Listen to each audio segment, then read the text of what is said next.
Hi, good afternoon, everybody. It's great to be back in Bled again. This is my third time. I was here last year for the Internal Communication Symposium, and it's really interesting to see that internal communication continues to be seen as an important function. We've heard already, I think, from several presentations, the rise and rise, I would call it, of internal communication and the importance of what public relations professionals do.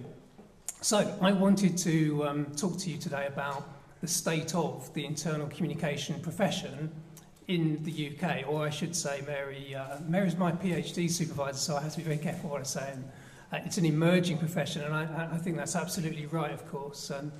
So I'm Kevin Ruck, and I'm halfway through a PhD at the University of Central Lancashire with Mary as my supervisor. Great team there, great work being done on internal communication up in that part of the world. The report that I'm going to talk to you about was commissioned for the UK's Chartered Institute of Public Relations.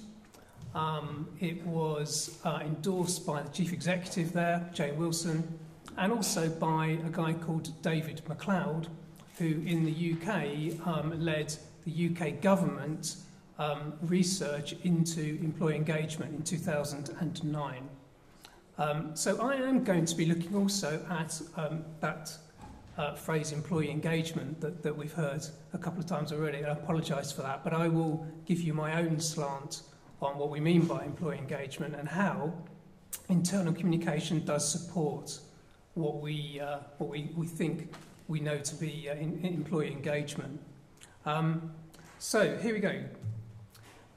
That's what I set out to do.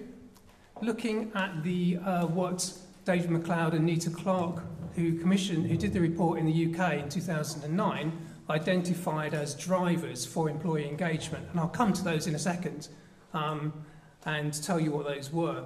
What I wanted to do was to ask internal comms practitioners in the UK how much time they were actually spending on the drivers that were identified in that report, how much time they would actually like to spend on those drivers, and their perceptions of the different levels of understanding internal communication in their organisations. So it was a survey of internal communication practitioners in the UK. Now, we had 357 responses, and I was just chatting to Steve Doswell in the room earlier, who heads up the Institute of Internal Communication, because I did ask Steve if we actually knew how many people worked in internal communication in the UK, and he said about half of them. So I think that, sorry Steve, I hope you don't mind me sharing that, but I think that's it's interesting in itself that we don't know how many people actually work in internal communication. We've heard already, I think John mentioned a study that says around 60,000 plus people work in public relations in the UK, but of those we don't know how many actually work in, or specialise, shall we say, in internal communication. So I can't really say how representative that survey is of 357 practitioners. I would guess, and Steve sort of said he's heard numbers of 20,000, but I don't know, we can only estimate. In terms of CIPR, it has an internal comms sector group, and that has 641 members. So it gives you an example of the membership within the Chartered Institute of Public Relations. Anyway, okay. So sorry to throw in a football analogy. I'm apologising already because I can see most of you are well and truly fed up with the Euro 2012 by now. It's gone, and you're pleased to be able to watch something else on telly apart from those people running around kicking a football. But what I wanted to do was sort of say, let's try and grapple first. If I'm trying to work out how much time internal communication practitioners work on stuff that supports employee engagement, I've got to get through this issue of trying to explain what employee engagement actually is. I can't avoid that, unfortunately. And there are so many definitions banding around, and we do need to look at this much more closely. So I just thought to myself, what's an example of a highly engaged team? And I'm sorry to say this, being an English football fan, it is actually, of course, Barcelona or Spain. Now, why do I think they're highly engaged? Well, I think there's something about the way they go about what they do. that goes beyond their individual role or job. So the distinction I want to make and put out there for you guys, and maybe we can discuss this if we have time, is that there's a distinction to be made by what I call job employee engagement and organisational employee engagement. So, in the human resources literature, a lot of people talk about job engagement. An individual is engaged by his or her role and the work that they do, and that engages them. Alternatively, you could argue that employees are engaged by working for the organisation that they work for. So that is a wider organisational level form of engagement.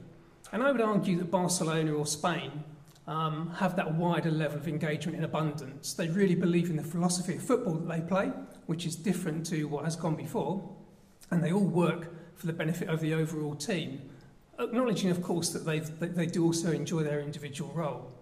Now, there is some support for this distinction. We call organisational engagement this kind of social and communicative approach. And the key thing to point out here is voice, what we call employee voice. And this was identified by McLeod and Clark as one of the key drivers for employee engagement. And I'll explain what we mean by that in a second or two. So there is this distinction that is beginning to be made. And it's important because we have to understand, if we say that internal communication supports employee engagement, we have to be very careful to say what aspects of employee engagement it is supporting.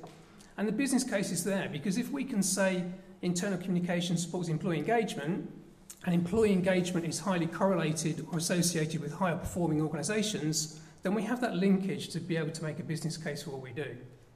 Anyway, there's the academic support for this term, organisational engagement. And interestingly, some academics are beginning to point out already that putting attention on organisational engagement is going to be much more beneficial than job engagement.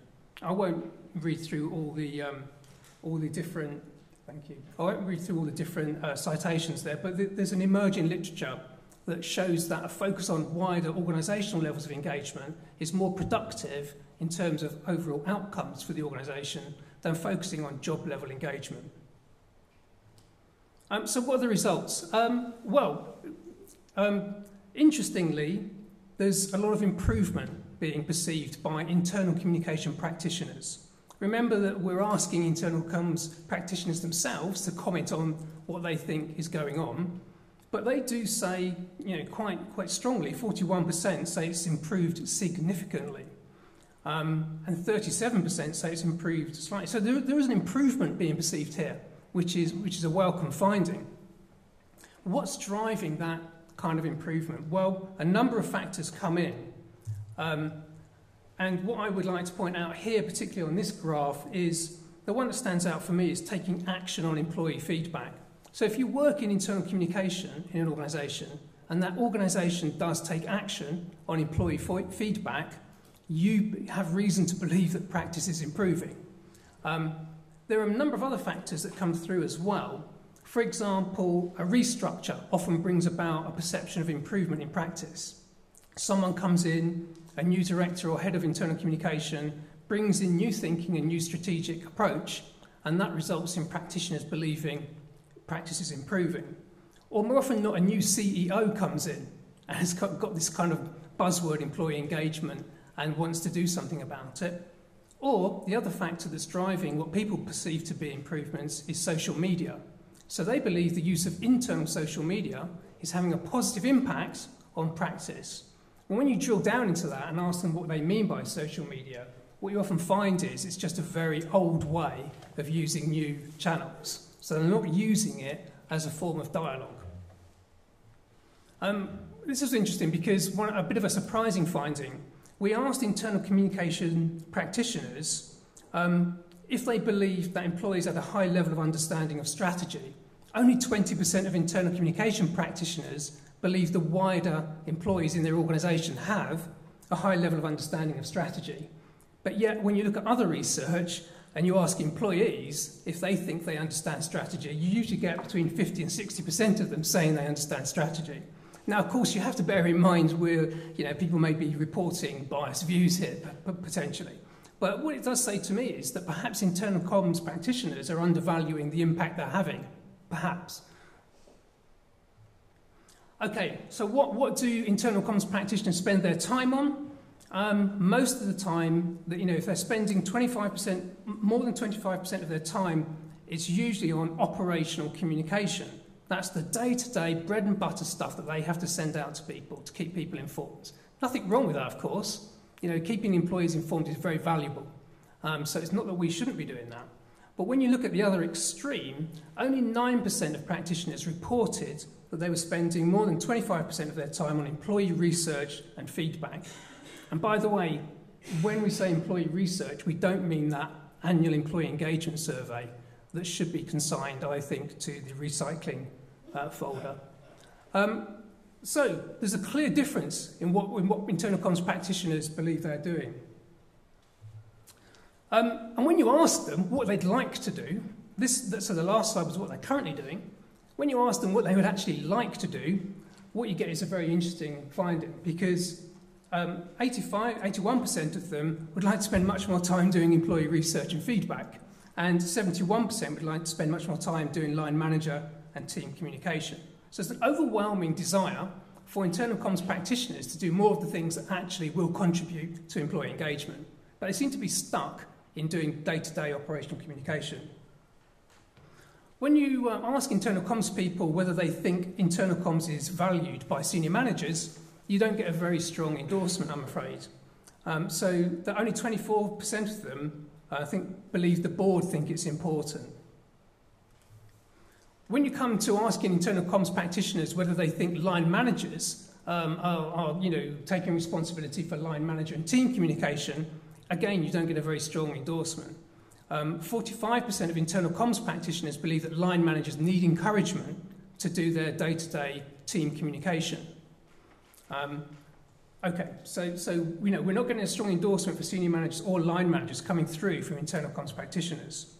So just to summarise, really, what it seems to me is that if organisations want to improve their performance, and if we believe that employee engagement is a way to improve performance, which I think we can say there's enough evidence to say there's an association between that, what it looks like to me is that senior managers in organisations have won the lottery, they've got the winning ticket in their drawer, they just don't know it's there. And that's because internal comms people really hold the key to success if they're given the time and support to do more what I would call strategic level internal communication. When you ask internal comms people for more information about why they're not getting the support, they say, and this is a quote from a focus group, senior leaders have a very cavalier attitude to employees. They don't trust them.